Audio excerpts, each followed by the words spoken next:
नमस्कार, मैं हूँ आप लोग का दोस्त kennocha Daimari. दिनैहाय आं नोंथांमोननि गेजेराव मोनसे गोदान भिडिअ लाबोदों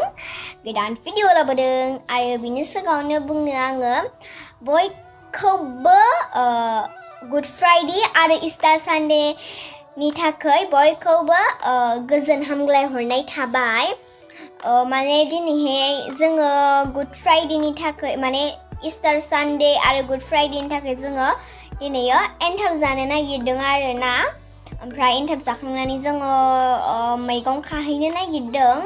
थ' आं मैगंनि नामखौबो मिथिलाय लांला। थ' आंनि भिडिअखौ स्टार्ट खालामसै। Let's go. लोगोफोर, आं एन्थाब मोनसे बनायनायनो दै नायलांबाय थादो।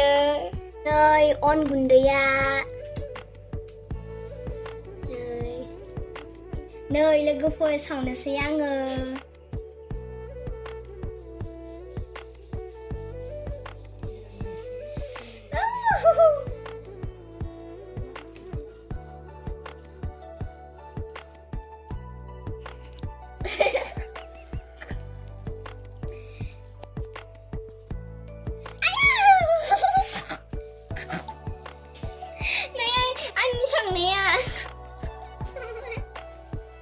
नै आरोबाव सावबावनोसै आङो।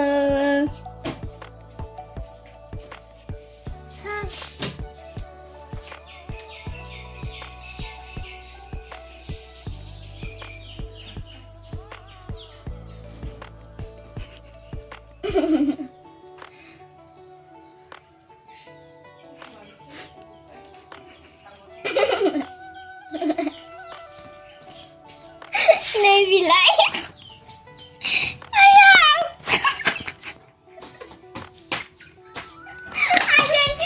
आङो एन्थाबखौ बनायखांबाय। नै बियो आं बनायनाय आरो एफा गोदोर जाबाय। आरो नै इसोर मोननैखौबो आं बनायनाय फिसा फिसा जाबाय आं बायदि। जानोसै माबायदि जादों। जोबोद टेस्टि। नोंथांमोनाबो न'आव सोलोंदो आरो सोलोंबानो हायो जेबो हायि गैया। नै आं बेबा फार्स्ट टाइम सोलोंदोंसो दे आं लोगोफोर। बेखायनो बेबायदि राखेब रुखेब जाजोबदों आंना एन्थाबा। गाइखेर आं मोसौ गायनि गाइखेरसो लोंबावो।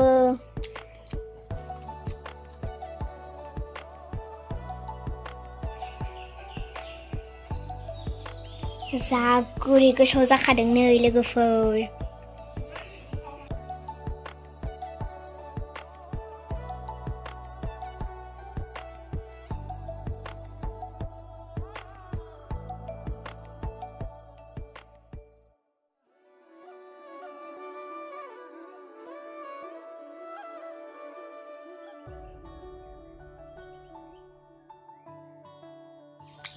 जोबोद टेस्टिखा आं बनायनाय एन्थाबा।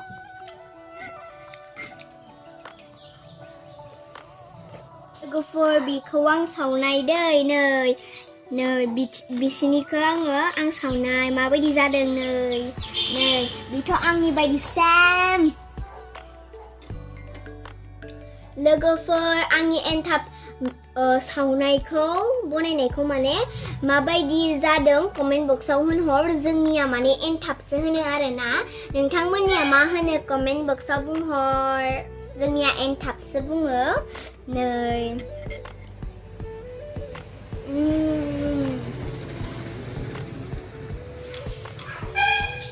थुदो दानिया आंजों लोगोसे आङो मैगं खानो थांनोसै। थौदो। नै दायो लोगोफोर, नैबे खुन्थाइ फिथाइखौ आं दायो खानोसै। खादाखौ आं बे गाहायाव दोनथ'नोसै।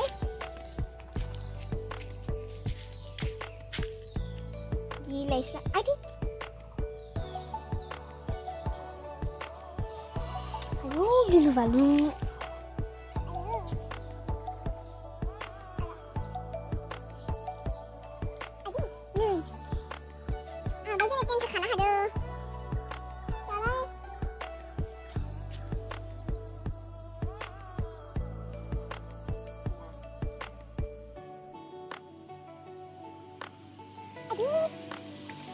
नै बेखौ खिफि बेन्दों होनोनो मोनामसोयो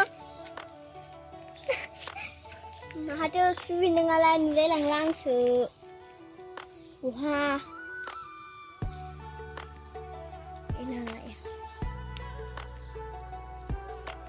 नै खिफिनाय मोनामसोयो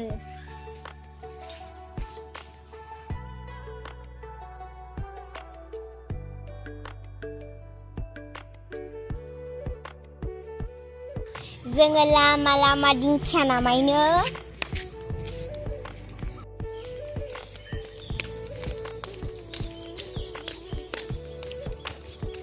आयौ हायमा दै जब' गांजेमा नै लोगोफोर पाटकेलेरा बिजौ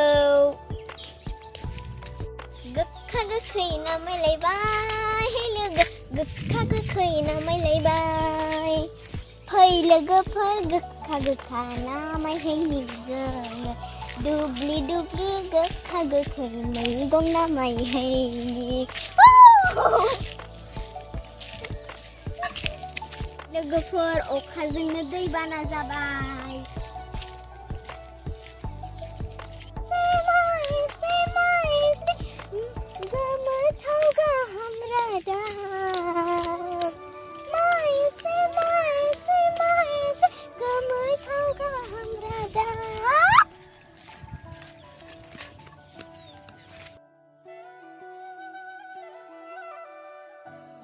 थाबायबाय जोङो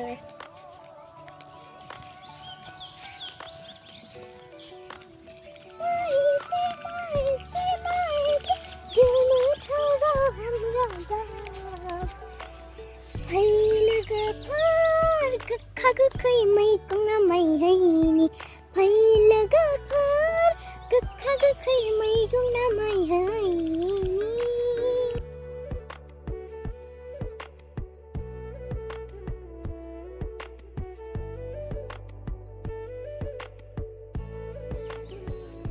नै मैथा गोखा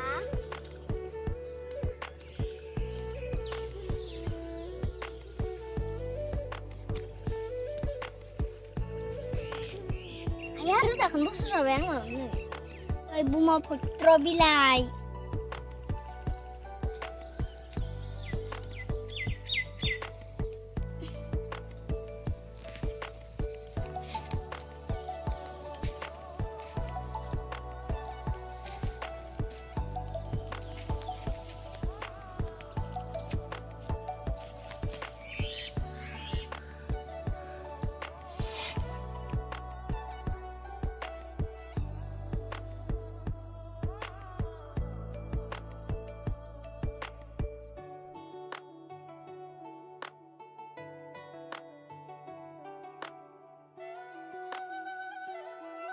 नै दिंखियाबो खाबाय आङो नै लोगोफोर केलेरा फिथाइ नै खानोसै आङो नै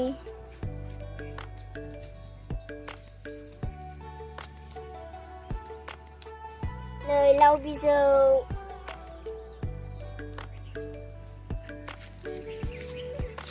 लाव बिबार खाबाय आङो आयुलाय थाबनायसो बियो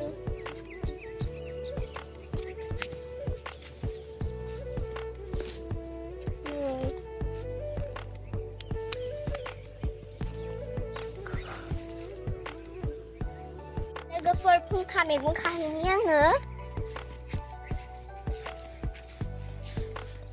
लोगोफोर आंखौलाय बर' सिख्ला बायदि नुदोंना नुवाखै कमेन्ट बक्सआव होनहर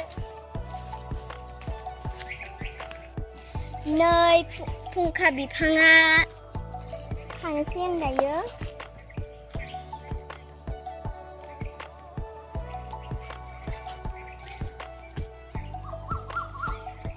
नै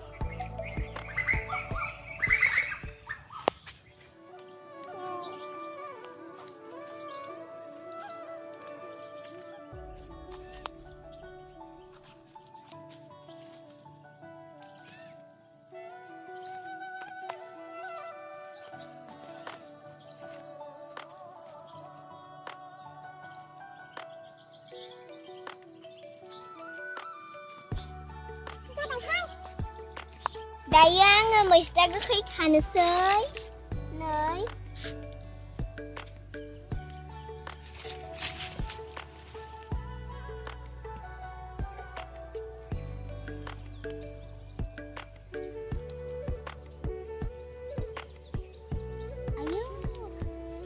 मैस्था गोखैया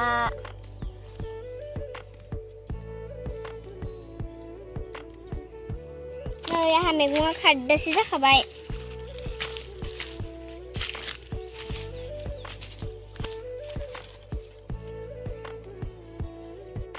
खुलुमबाय आं मैगं खानायावनो दसे मोसानोसै आंलाय बर' सिख्ला मावनायाव दांनायाव जेरावबो जेना आंलाय बर' सिख्ला हसि हसि हसि थावख्रि सुनाय लाय आंलाय जेना बागुरुम बागुरुम बागुरुम्बा बागुरुम बागुरुम बागुरुम्बा आंलाय बर' सिख्ला मावनायाव दांनायाव जेरावबो जेना आंलाय बर' सिख्ला थेंक इउ आरो बेलेगथिं नागिरबावनोसै लोगोफोर फैदो आंदों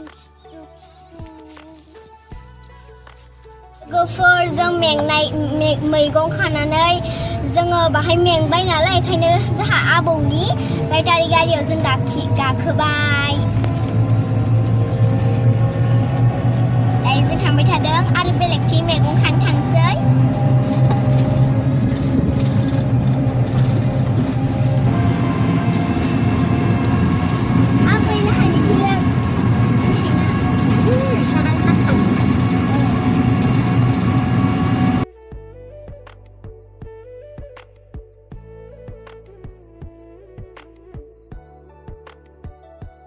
नै बियो कलम ओमफ्राय नै बियो एलाइसि नै बियो सेमब्रा नोंसोरनिया मा होनो आं मिथिया कमेन्ट बक्सआव होनहर जोंनिया बेखौ सेमब्रा होननानैसो मिथियो आरोना नै मैसुं बिलाइखौबो खाबाय आङो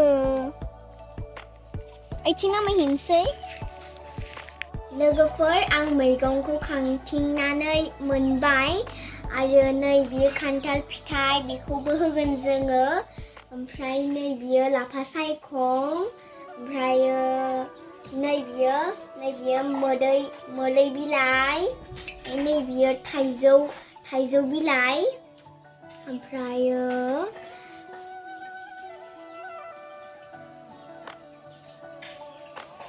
आरो नै बियो लाव बिजौ आरो नरसिं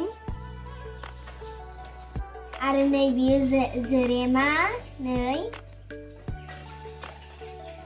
बहुद दङ मैगङा बुंजोबनो हाला बेयाव दायो जोङो बे गोखा गोखै मैगंखौ जोङो दाउ बेदरजों गोथाव जानोसै जोंहा लोगोफोर दिनैनि भिडिअखौ बेसेयावनो दोनथ'नोसै आरो जायफोरा आंनि चेनेलखौ दासिमबो साबस्क्राइब खालामाखै प्लिज अन्नानै साबस्क्राइब लाइक शेयार कमेन्ट खालामनो दाबाव तब तक के लिए बाय